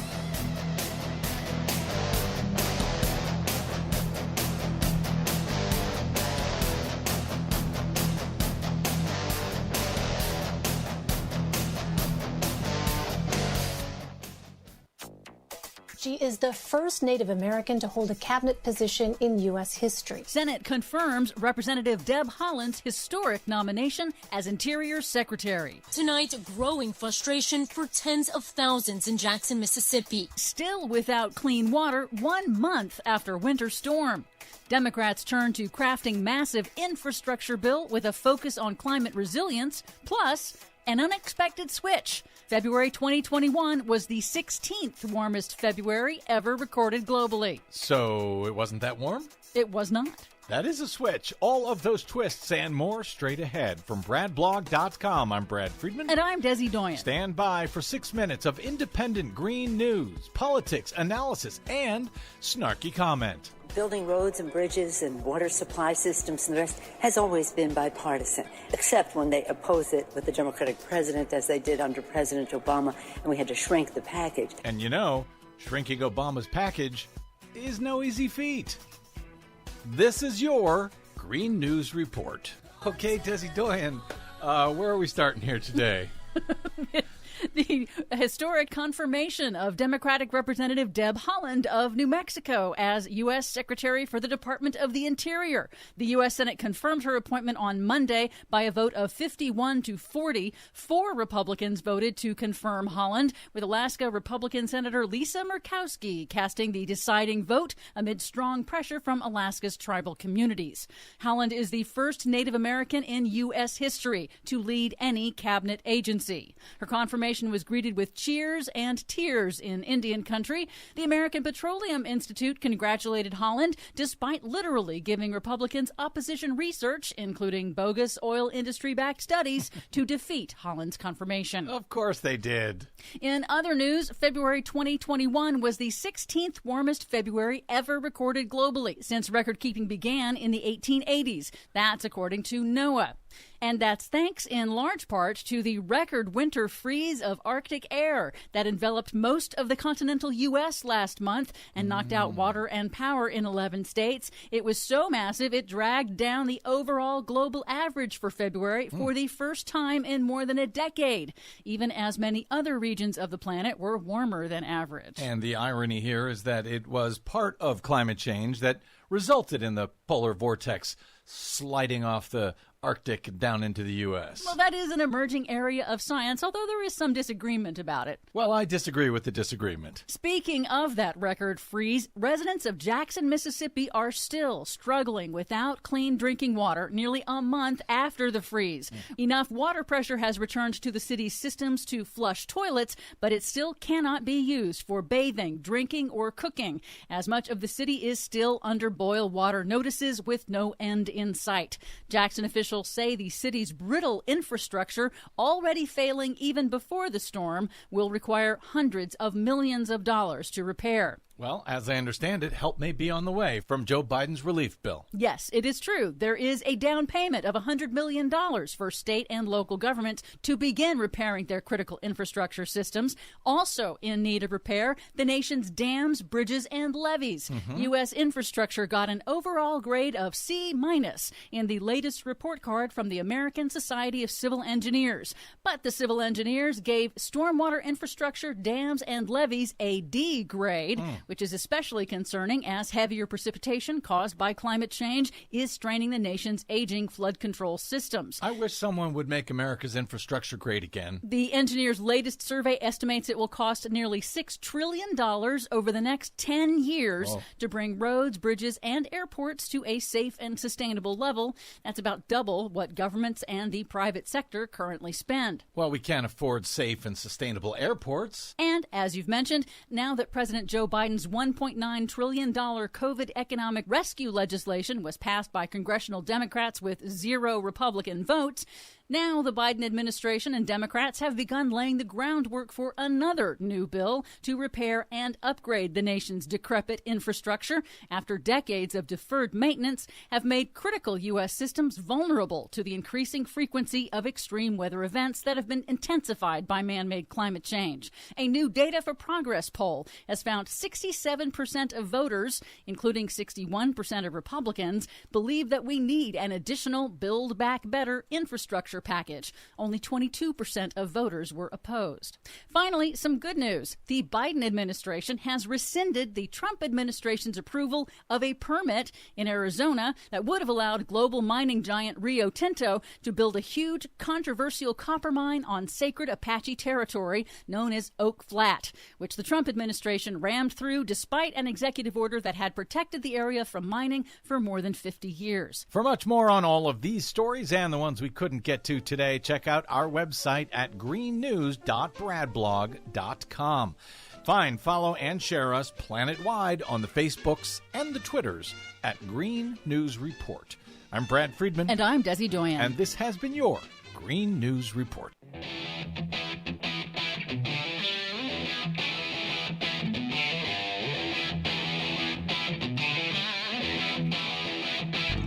Welcome back to the Rick Smith Show. Now, here is Rick Smith. So today Joe Biden was out, propping up the American Rescue Plan, and good on him. Stopped by a small business in Philadelphia, a flooring store, to talk about the money coming through, how it's going to help the employees, how it's going to help business, how we're going to rebuild the country. Lots of good stuff. And look, I'm glad that Biden is not just saying, let's move on to something else. I'm glad he's out selling this and not being apologetic about it. Saying, look, we're going to make things better. We're going to do the right thing. Help is on the way. Help is here. I'm thrilled about it. And here to share some thoughts on this beginning, and I hope to continue on to infrastructure, to continue on to a whole bunch of things. I've asked our good friend Marshall Herskovitz to come talk with us. Marshall's an American film director, writer, producer, and currently the president emeritus of the Producers Guild of America. Marshall, thanks for taking time for us. How are you? I'm good. I got to tell you, I'm thrilled to see President Biden out on the road, get out of the White House, and get into doing what I think he does best, and that's talking to people and interacting with people. I am too. I think, the media narrative in America is too often driven by the right wing because they have billions and billions of dollars invested in a coordinated apparatus for messaging, and getting Biden out there in the news is a really important thing because people need to know what's in this bill. It's an extraordinary bill. No, you're right. But, to your point, The Hill had a story today that trying to cause a chasm between Obama and Biden. Obama didn't do any of this stuff. Biden said that Obama didn't do enough. They're trying to cause that fight. And look, maybe it works, maybe it doesn't. But I think we got to understand that that's their goal, to divide and conquer. Exactly. And by the way, that's true of mainstream media too, because that's how they get people to watch, is by creating conflict. And you just have to keep your eye on the goal here. And the goal is to show Americans that Democrats actually care about their lives. The Republicans can talk a lot, but they're going to vote for rich people, and they're going to vote against a bill like this, which helps children, helps working people, helps small businesses. It's an extraordinary bill. It's long overdue, and I'm really glad he's out there. Are you surprised that not one Republican, not one, stepped forward and voted for it? I under any normal circumstances, of course I'd be surprised, but we don't live in normal circumstances. And I think that the tribal nature of the Republican Party right now is so frightening that none of them had the courage to, and even the Murkowskis of the world. I think there was this was a test case. Okay, Biden is coming out of the gate. We can't give him too much power. We can't give him what he wants. We're not going to be seen to be people who are laying down for the Democrats. And so I think that was kind of where they had to come out. It's sad for America. Now, some will say that Biden is doing all the right things because he's not pandering to the media. He's not getting in these little fights and these skirmishes. That he's going forward. He's leading. Yes. I think that's the right thing, and I love the fact that the media is losing their mind that he hasn't done a full-blown press conference yet. I know, as if anybody but those reporters care. Do I care that he's done a press conference? It's ridiculous, and once again shows, that look, mainstream media saved us from Trump to a certain extent. But in the end, they're concerned with what they're concerned about, which is their corporate bottom line. And they don't like the fact that they don't have that access. But most Americans really couldn't care less. It comes down to the work being done. Now, let's talk a little bit about the American Rescue Plan, which, as soon as it was passed, I got a bunch of conservatives yelling at me that we're wasting money. It's a blue state bailout. It's a bailout for workers. It's all this stuff. And I'm going, okay, we're spending money where we need to spend it. If those areas need it, they got it. And it's interesting to me that a lot of Republican governors and a lot of Republican mayors and a lot of Republican county commissioners need that money too. Of course. And by the way, I'm sure it wastes money. I'm sure it's giving, the $1,400 checks to a lot of people who don't need them. But you got to look at the big picture. It's certainly not wasting money when it's bailing out states. That's ridiculous. That's insulting. I mean, you and I know, and your watchers and listeners know, that the states that, these blue states that are supposedly being bailed out are the ones that bail out the country every single day of the year. They're the ones that support the federal government, and put out more in taxes than the red states do. And so the notion that this is, that it's wrong to bail out these states or that they're mismanaged is absolutely ridiculous. No, and the thing is that gets me is, and I had a really long conversation about this, the idea that we're not going to help the states make it through this tough period of time because states can't borrow money. The vast majority of states can't go into debt. So what would you prefer? Mass austerity, the kind that Republicans were talking about back in 2009, to where we tighten the belt so tight that we cut off circulation and end up cutting off our own legs? No, of course we don't want that. We want to help them through this rough time. We want to make sure that we get to the other side and do it where we're better off for it. It's a guaranteed recession if states don't have money. It's not only that they lay off their own employees, it's that they can't even perform the services that they're supposed to perform. And exactly that's what happened in 2009, and that was because the narrative was dominated by right-wing messaging that said that austerity is the way to deal with situations like this. I mean, remember the bailout that was brought to Obama, the people who figured out how much money was necessary knew that what he actually needed was 1.8 trillion, not 900 billion. Right. They couldn't even bring that to Obama because it was so politically toxic at that time. So we've made a lot of headway, and I think for a lot of reasons, but we've made a lot of headway in getting Americans to understand that there are things you have to spend money on because that's an investment in the future. That's not thrown away money. Right. Do you think that $1.9 trillion number was chosen specifically because it was the exact amount that Trump put out in the Tax Cuts and Job Act that didn't actually create any jobs? I don't know. I would be more likely to think that if they hadn't already spent. Look, what is this? The third bill they've passed, right, during this. So I think we know this bill wasn't even big enough. We know that. We're deep in a deficit hole that we're going to have to dig ourselves out of. But at this moment, the main thing is get the country going again and save small businesses and save people so that they're not evicted and that they can pay their bills so that we have an economy that exists as we begin to come out of this pandemic. That's the most important thing right now. Yeah, but here's the weird thing, and again, this is another one of those issues, Marshall, that we're on polar opposite sides. I have friends who I shouldn't say friends, but I have acquaintances who are dead set against this. This is the worst thing we could have ever done. It's stupid. We're wasting money. We're giving it to people who don't need it. Same thing with the masks. I'm not going to wear a mask. I'm not going to get the vaccine. And it's all based on this weird politic where we've been pitted against one another. And as I've said many times, Jay Gould, the railroad magnate from the 1880s, is famously quoted as saying, I could easily pay half the working class to murder the other half. He'd be thrilled today because he didn't have to pay for any of it. We're doing it to ourselves. I know that. And I think about this all the time. And again, I'm like a broken record. It's all about messaging. That the messengers in America today, the people making billions off of messaging, make their money by creating hate and division. That's the entire right-wing messaging apparatus, and to a certain extent, also the mainstream media. Because how do those corporations make money? How does CNN increase its ratings? Drama, things going wrong, disasters, conflict. Breaking So news. They feed off of that. Exactly. Breaking news. CNN, breaking news. They have to have breaking news all the time. It's not breaking news. Hey, Washington worked well today. So there's a destructive element. And by the way, look at Facebook.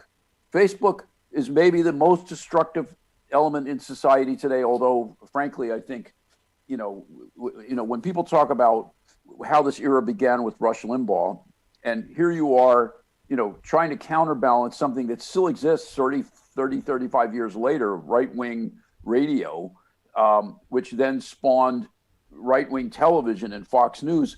The influence of these organizations is so astonishing. Yep. It has created two generations of people whose vision of America and of sort of factual reality is utterly distorted by living in this information universe, or disinformation universe, I should say.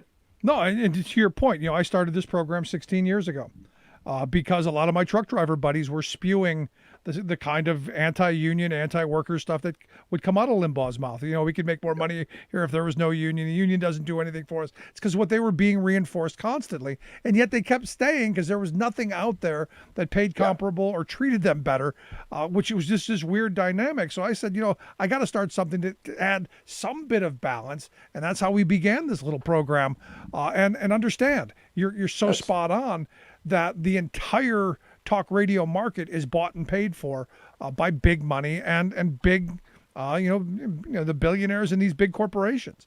It's hard to break into new markets. That's right. That's right. Look, we have one essential problem in America that if we don't beat it, we will be destroyed. And that is that the middle class, the working people of America, have been screwed over for 40 years. That was the Reagan Revolution, was take the money away from the working class and give it to the managerial class. And if we don't figure out a way to pay working people more, this is not about giving them free stuff. That's where I differ with Bernie and all those people. It's like, it's not about that college should be free and healthcare should be free. It's that people should be able to afford those things. Back in the day when you and I grew up, middle-class families could afford to send their kids to college. They could afford to go to the doctor. I'm not saying we shouldn't have these programs, a public option or whatever. But the point is, if we don't figure out how to pay working people more, we're going to lose this fight. No, you're absolutely right. And it comes down to being able to afford things. But, in their defense, I have an uncle who sent me one of those chain emails and said, back in 1955, things were like this. Postage stamp cost this much. So I went to the BLM, to the Bureau of Labor Management, inflation calculator, and I calculated how wonderful it was back then. And a lot of things we were actually paying more for back then. And a lot of things we were paying less. A college education back then, the University of Penn back then would have been $17,000 in today's money. It's $60,000 now in today's money. We were funding this stuff. So I'd like to go back to what my grandparents' generation had, which was because we had a much higher tax rate, but we also had very strong unions and people who were making a good living. Look, the minimum wage in 1969, if it had grown with GDP, would be $21 today. And the average wage today is only $18. Right. That tells you something about what's happened in the last 40 years. No, you're spot on right. And the thing that I keep coming back to is we need to have those policies back again that are going to return that reward to work, which is why I'm such a big supporter of the PRO Act. But you come back to this for a second, and there were things that I agreed with Donald Trump on, and there were things that I agree with his supporters on. Problem is we've been divided on everything else. I think we need better trade deals. I think we need to bring manufacturing back. I think we need to have 100%. I think we need to do those economic things that he gave lip service to, didn't do anything about. But I think we have to come back to that place where, as much as, I don't like James Carville, he was right. It's the economy, stupid. People need to be able to put food on the table. And by the way, and the other side of that coin is the Democratic Party allowed itself to be corrupted over that 40-year period and support these policies that worked against working people. And that's really the biggest shame, is the notion that working people can't look to the Democratic Party and think that's that's who stands for me, because that's what the Democratic Party always stood for. Yep. You know, there was a time when all the racists in the South were Democrats. You know, so the Democrats didn't stand for equal rights. They stood for one thing, which was the working person. In those days, the working man. You know, that's the one thing that identified the Democratic Party. And if we lose that at our soul, then what are we? You know, so I think in a lot of the messaging I'm doing, it's about going back to this idea that working people truly did build this country. They're going to build the future. And, you know, they have to be treated with dignity. They have to be paid for their efforts. And unions are essential to that. Unions are the only counterbalance against big capital. And, you know, and the notion that the Republicans have succeeded so incredibly well in 30 years in diminishing the power of unions is a tragedy for America. Yeah. Well, I mean, I go back to Wisconsin. You know, Scott Walker did not run on breaking unions. He didn't even come up. But what was one of the first things they did? They went after the public sector unions, and you know, led the charge to where we are now, to where we have a right to work nation for public sector unions, which is why I'm so happy to see Joe Biden come out and in the 2-minute speech he gave on people having the right to join and form unions, you know, in talking about what's going on in Alabama. I think it is so important to set that tone and kind of change the narrative. Yeah, absolutely. Absolutely. You know, when you look at companies like Walmart and Amazon, and you see the pressure building on these companies that they can no longer do what they have done all of these years and pay people starvation wages, where essentially the government is bailing out those companies because all of the people that work for them are on, you know, public assistance. That's you know, there's our socialism. It's socialism for corporations. Yep. No, which is why I've always said, and you know, there's a long tail behind it. I don't believe there should be any handout programs. I think we should have all jobs programs. I agree with A. Philip Randolph when he said we don't want welfare, we want jobs. And if the private sector refuses to create enough jobs, this is where the public sector has to, and then we make them compete. I know the right loves to talk about competition, but we should be competing that way. Well, I agree with that to some extent, but I think we're going to find, for instance, with the child tax credit, which is essentially really paying money to families with children, I think we're going to find an incredible outcome from that. In other words, there are ways in which the government should give money to people. I think the SNAP program saves lives. You know, I mean, there are a lot of ways in which the government needs to take care of people who are at the bottom of the economic spectrum. We have to remember that America is filled with people who are ambitious. You know, you look at people who stereotypically in inner cities, you know, people think of as not having ambition. That's not true. They do have dreams. They do have ambitions. What they don't have is opportunity. What they don't have is education. What they don't have is access to how to turn those dreams into a reality. So it always bugs the hell out of me when I hear Republicans talk about, well, if you give people too much money, like we're going to give them too much unemployment, they're not going to want to work. Yeah. Americans want to work. They want to get ahead. We are a materialistic country for better and worse. But, you know, just give people a chance, you know, that they will work. Yeah, but it's got to make it. Got to make their lives better. And this is where I come back to that reward for work. I don't know how you're going to get somebody to work for minimum wage when they're still starving at the end of the day. It doesn't make any sense to me. Exactly. But it is where we are. So last question I've got for you, because obviously the next fight after this sales tour of, and look, I think the American Rescue Plan is a good thing. I think selling it is going to be politically a good thing. To counter the fact that the Republicans were just reading Dr. Seuss or complaining about Potato Head. I think this is going to be a good thing. Where do you see the next fight being? Do you think it's going to be the voting HR 1 and voting? Do you see an infrastructure bill coming? Where do you see the next thing coming?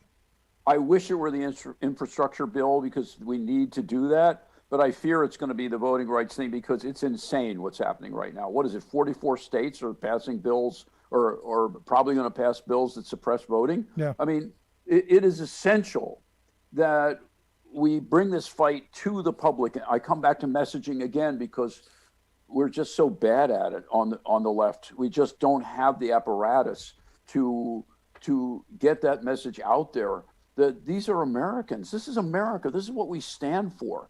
There is no defense for what's being done right now. I have a lot of Republican friends, and I think we've seen in the last few years this parting of the ways, where the Republican Party has gone into such a dark place. And this notion that they're literally going to just disenfranchise millions and millions of people, mostly of color, it's just insane and indefensible. And, that is the fight we have to have right now, or else starting in 2022, there's not going to be a free and fair election in America. That's what's going to happen. Yeah, and that's why we've got to fight for it now. But Marshall, I appreciate the time. I hope you'll come back and share some more thoughts with us. Good stuff. All right. Thank you very much. Good to see you. You as well. Our good friend Marshall Herskovitz. Make sure we'll get some links out on how you can check out his work. Let's take a quick break. Right back to wrap things up. Stick around.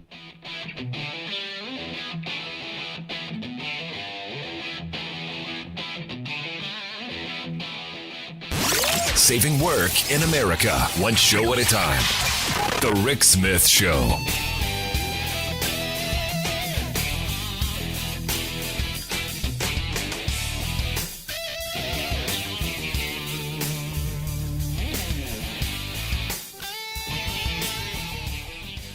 I'm Rick Smith, and this is Labor History in 2.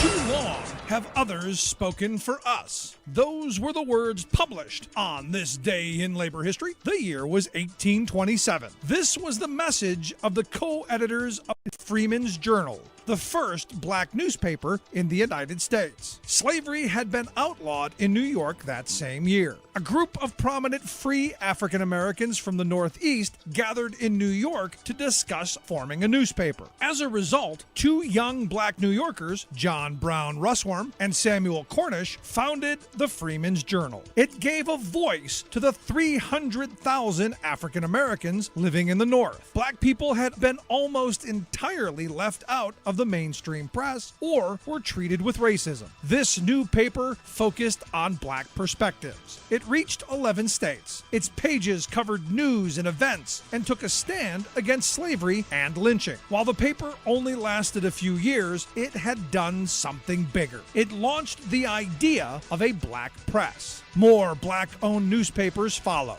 Before the Civil War, these papers became a leading voice in the call to end the slave labor system. In the early 20th century, black newspapers in northern cities published articles, political cartoons, and advertisements about northern employment opportunities for African Americans living in the Jim Crow South. The black newspaper, the Chicago Defender, was one outlet that led this charge. In 1916, the paper published a political cartoon showing a black man with a broken ankle chain. The word labor was written across his back as he headed toward a train car labeled Northern Industries. It's estimated that 1.5 million African Americans moved north during the Great Migration between 1915 and 1930, transforming the labor force of northern cities.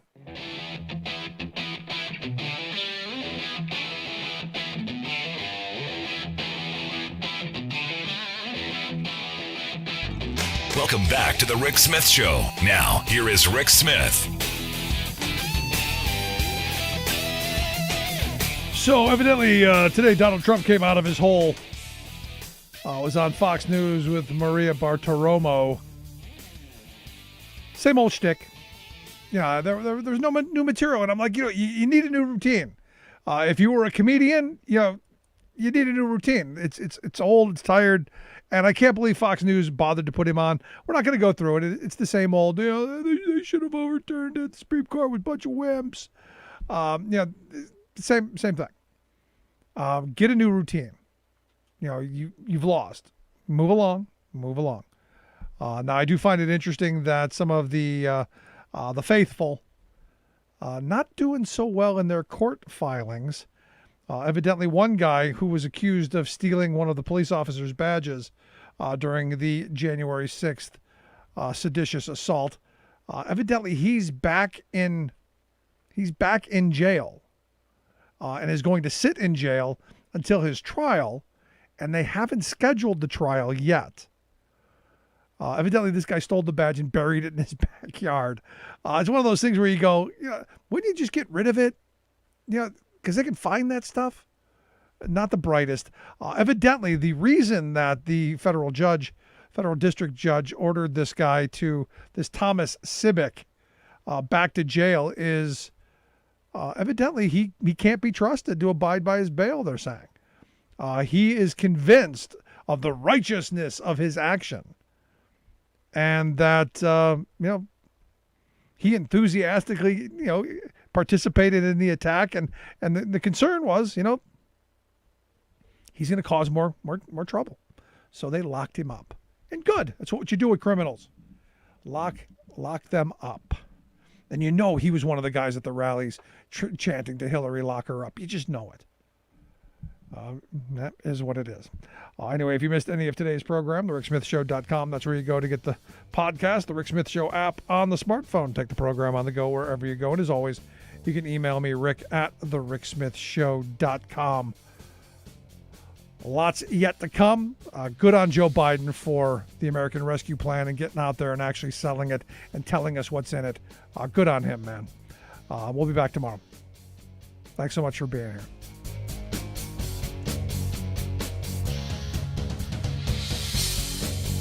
You've been listening to The Rick Smith Show. Email Rick at rick@thericksmithshow.com. Until next time, this has been The Rick Smith Show, where working people come to talk.